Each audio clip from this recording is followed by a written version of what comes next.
반갑습니다. 송주준입니다. 오늘 저는 우병우 전 민정수석에 대한 이야기를 해보고자 합니다. 오늘 제가 영상을 통해서 우병우 전 민정수석이 어떤 길을 걸어왔고 그리고 그 결과가 어떻게 됐는지를 쭉 한번 정리해드리고자 하는데요. 영상을 보시는 분들 가운데 우병우라고 하는 이름을 들으면은 레이저 눈빛이 떠오르시는 분들이 계실 겁니다. 그리고 그런 식의 이미지가 떠오르시는 대부분의 분들은 우병우라고 하는 사람에 대해 가지고 좋은 감정을 갖고 있을 수가 없겠죠. 구체적으로 뭔지는 모르겠지만 일단 우병우라고 하는 사람은 뭔가를 잘못한 사람인 것 같다. 뭔가 그렇게 잘못했으니까 그 난리가 났겠지. 이렇게 알고 계시는 분들도 상당히 많을 것입니다. 그런데 말입니다. 제가 오늘 영상을 통해서 우병우 전 민정수석이 어떤 길을 걸어왔고 그리고 어떤 혐의를 통해 가지고 구속이 됐는지를 쭉 설명을 드릴 것인데 그 설명을 듣고 나면 아마 여러분 머릿속에는 이런 생각이 들 겁니다. 그래 일단 우병우 전 민정수석이 뭘 잘못했는지는 알겠다. 그런데 조국은 오늘 저는 영상을 통해서 우병우 전 민정수석에 대해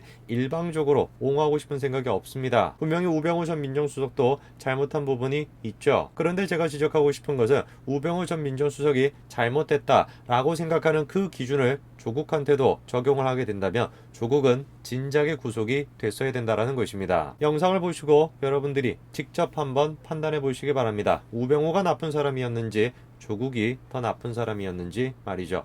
같이 한번 좀 보시죠. 우병우는 서울대학교 법과대학을 나왔습니다. 흥미로운 점은 졸업하기 전에 1987년도에 사법시험에 합격했다라는 것인데요. 우병우 전 민정수석은 1967년생입니다. 한마디로 얘기해서 21살에 사법고시를 통과했던 것이죠. 그렇게 우병우 전 민정수석은 당시에 최연소로 사법시험에 합격을 하고 사법연수원을 차석으로 수료하게 됩니다. 그리고 1990년 서울지방검찰청 검사로 시작하게 되죠. 우병우 전 민정수석의 학창시절을 한마디로 얘기하면은 수석 중에 수석이다 이렇게 얘기할 수 있겠습니다. 서울대 법대를 들어가고 사법고시를 당시에 최연소로 합격을 하고 그리고 사법연수원 또한 마찬가지로 차석으로 수료했던 것이죠. 자 그러면은 그렇게 검사가 되고 난 뒤에 우병우 전 민정수석의 검사 시절의 평판은 어땠을까요? 검사 시절의 우병우 전 수석은 깁스라고 불렸다고 합니다. 초임 검사 시절부터는 수사력을 인정받았고 수사 중에는 사건과 관련된 사람과 사적인 만남을 일체 갖지 않으려 했다라는 거죠. 그렇게 깁스라는 별명을 가지고 업무 능력도 인정을 받아가지고 승승장구를 했지만 인간적인 관계는 굉장히 거리가 먼 사람이란 평가가 있었습니다. 사실상 검사라고 한다면 저런 식의 모습을 갖고 있는 것이 맞죠. 인간관계가 좋다, 사적으로 뭔가 친근한 사람이다 라고 하는 것보다는 정의의 편에 서가지고 원칙과 원리대로 자신의 일을 처리하는 거, 그 깁스라고 하는 별명은 결코 부끄러운 별명이 아닐 것입니다. 실제로 검찰 내부에서도 잘 해결되지 않는 사건도 우병우한테 맡기면 다 뚫린다 라고 하는 말이 있을 정도였다라고 합니다. 그렇게 검찰 내부에서 승승장구를 하던 우병우에게도 한 가지 시련이 찾아오게 됩니다. 그것이 바로 노무현 전 대통령과의 인연이죠. 노무현 대통령 임기 말에 박연차 게이트가 터지게 됩니다. 즉 박연차 태양실업 회장이 노무현 대통령 일가를 비롯한 수많은 정치인들에게 뇌물을 제공해온 것이 밝혀졌던 것이죠. 당시에 논란이 됐던 것은 박연차가 검찰 조사에서 노무현 대통령이 직접 전화를 걸어 자녀들의 집 장만을 위한 100만 달러를 요구했다라고 일관되게 진술했던 것인데요. 이때 수사를 맡은 검사가 바로 우병우 전 수석이자 당시 대검찰청 중수부 1과장이었습니다. 당시 박연차 회장의 그런 식의 주장에 대해서 노무현 전 대통령은 아내가 한 일이다, 자신은 몰랐다라고 홈페이지에 사과문을 통해서 해명했었고요. 권양순 여사는 사용처를 밝힐 수 없다라고 했고 노건호 씨는 10원도 안 썼다라고 진술했었습니다. 박연차 게이트는 점점 걷잡을 수 없을 정도로 커졌죠. 검찰은 박연차와 노무현 사이에 동거래 10억을 확인했었고 그리고 이후에 노무현 일가가 줄줄이 검찰 소환이 됐었습니다. 그런 식으로 한두 명씩 노무현 일가가 소환되고 난 뒤에 결국 노무현 전 대통령도 검찰의 포토라인에 서게 됐었죠. 노무현 대통령의 뇌물과 관련된 논란은 어떻게 끝났는지 여러분들이 더 잘 알고 계실 겁니다. 당시까지만 하더라도 노무현 대통령과 관련된 뇌물 혐의에 대해서 철저하게 조사를 해야 된다라고 하는 여론도 노무현 대통령의 그런 식의 선택 이후에는 완전히 뒤집어지게 되었죠. 당연히 그에 따라가지고 검찰 내부에 과잉 수사였다라고 하는 논란이 커지게 되었고 관련된 사람들도 하나둘씩 사퇴하게 되었습니다. 조홍천 의원은 김어준의 파파이스에 출연해서 자신이 우병우를 잘랐으면서 노무현 대통령의 직접적인 책임이 있는 사람이다 라고 얘기했었죠. 사실 저때 우병우 전 수석은 낙동강 오리알 같은 신세였습니다. 당연히 야당에서야 우병우 전 수석을 좋아할 리야 만무한 것이고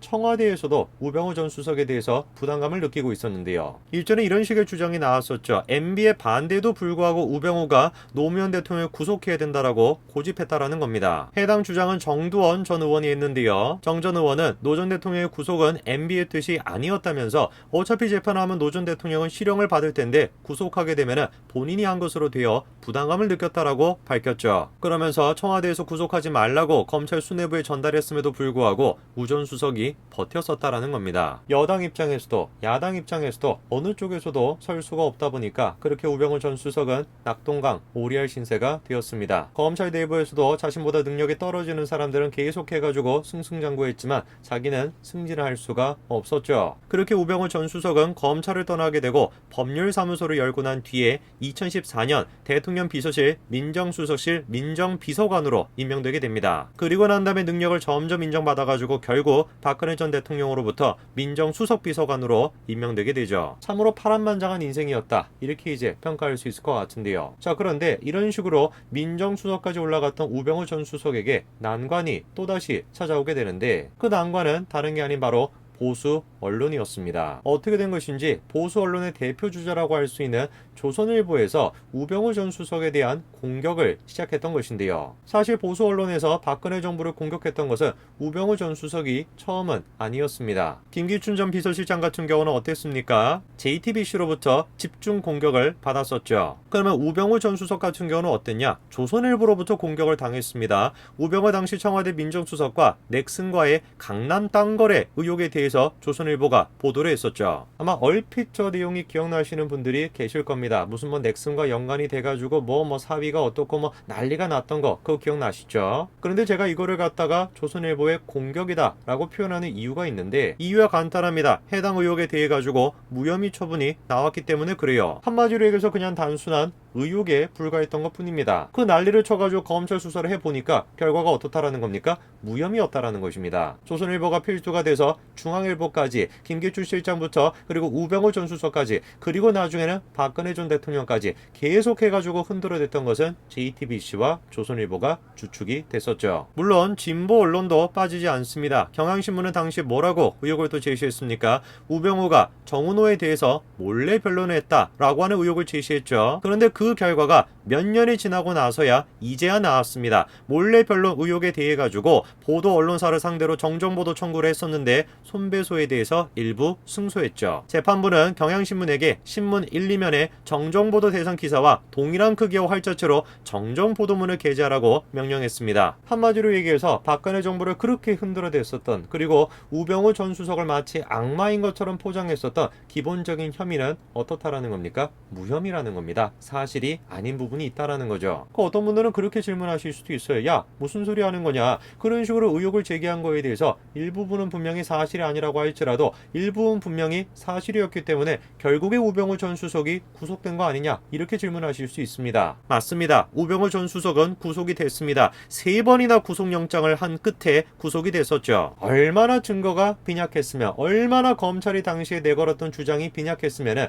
3번 가까이나 구속영장을 청구한 끝에야 구속이 됐겠습니까? 그런데 문제가 되는 것은 결국에 그런 식으로 구속을 했긴 했지만 그렇게 구속을 한 거에 대해서도 여전히 의문이 남습니다. 당시 재판부는 뭐라고 했습니까? 우병우 전 수석에 대해서 불법 사찰 등 직권남용으로 인한 권리행사 방해 혐의를 적용해서 증거인멸 우려가 있다면서 구속했었죠. 한마디로 당시 재판부가 3번의 구속영장 끝에 결국 우병우 전 수석을 구속시켰던 이유가 뭐였던 겁니까? 첫 번째가 직권남용 혐의, 그리고 두 번째가 증거인멸을 할 수가 있다. 그런데 우리가 이 타이밍에 질문이 좀 생기는 것이 있습니다. 우병우 전 수석과 마찬가지로 민정수석이었던 사람 바로 누구죠? 조국입니다. 조국에 대해서 김태우 전 수사관이 폭로를 했었죠. 조국 수석님 지시라면서 1계급 특진을 시켜준다라고 했다라는 겁니다. 즉 문재인 정부 당시에도 마찬가지로 민간인 사찰을 했다라는 것입니다. 그냥 사찰 수준이 아니라 야당 정치인과 언론사에 대한 동향보고까지도 작성했다라는 것이죠. 민간인 사찰 혐의에 대해 가지고 우병우 전 수석뿐만 아니라 문재인 정권과 그리고 조국 또한 마찬가지로 그 대상이 되었습니다. 조국은 거기서 한술 더 떠가지고 감찰 무마를 시도했다라고 하는 우병우의 경우에는 비할 바가 안 될 수 있는 훨씬 더 심각한 직권남용 혐의가 있었습니다. 그러면 우리가 한번 질문해 봐야 되겠습니다. 우병우는 구속이 됐었고 조국은 어떻게 됐었을까요? 놀랍게도 조국에 대해서는 구속영장이 기각이 됐습니다. 그런데 당시 재판부는 뭐라고 했습니까? 이 사건 범행은 죄질이 좋지 않으나 영장실질심사 당시 피의자의 진술 내용 및 태도, 피의자의 배우자가 최근 다른 사건으로 구속돼 재판을 받고 있는 점, 이런 점을 빌어가지고 구속할 필요가 없다라고 얘기했죠. 재판부는 분명히 인정했습니다. 죄질이 좋지 않다. 사실상 조국에 대한 혐의를 인정을 했던 것이죠. 그럼에도 불구하고 조국의 태도 그리고 배우자의 상황을 빌어가지고 조국을 구속하지 않았습니다. 죄질이 좋지 않다라고 분명히 인정을 했음에도 불구하고 증거인멸 혐의가 있다라고 구속하기는커녕 답변하는 태도와 배우자의 상황을 빌어가지고 구속하지 않았던 재판부. 과연 우리가 이 재판부를 공정하다라고 얘기할 수 있겠습니까?